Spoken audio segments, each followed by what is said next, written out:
The biggest lesson I wish I had learned about management sooner is about empowerment. It's about learning that actually your people perform better for you and for the business when they feel they're owners in the results. I had a great employee who came to me and he brought me a piece of work that was just garbage. It was terrible. And he was better than that, and I knew it. And I said to him, "Why did you not put more time in this? Why did you give this to me?" And he said, "Because I knew you were going to fix it anyway, Tamara." And that's when I knew I wasn't empowering him. I wasn't letting him believe that the result was his and he needed to own it. It taught me a great lesson. I think one of the really important things about being a leader is to learn how to manage yourself. If you manage yourself, then everything else falls into place.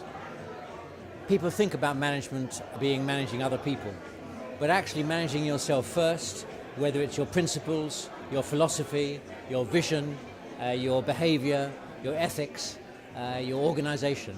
If you manage yourself well, then everything else falls into place. And if I'd understood that much earlier in my life, that would have been really, really useful.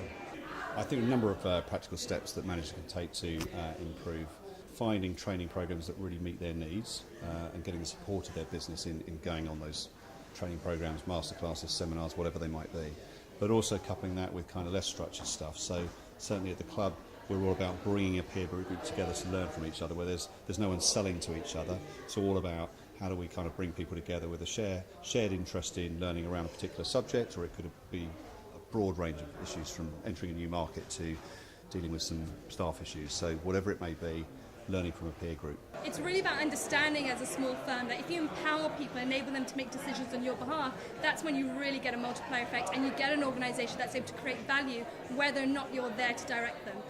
You need managers that are brilliant communicators. I believe they should be inspirational and should lead by example. Don't ask others to do things that you wouldn't be prepared to do yourself. And above all, I think that our leaders and managers should have integrity. They should mean what they say and say what they do, and be people that are believable and people you can bet on. We've been talking about these things for so long. As we come back into growth, it's about time we did something about them. We will ultimately be judged by our actions. And as Paul Pullman, who has helped us with the commission, said, if you want to create something sustainable that will last a year, you plant corn. If you want to create something sustainable to last 10 years, you plant trees.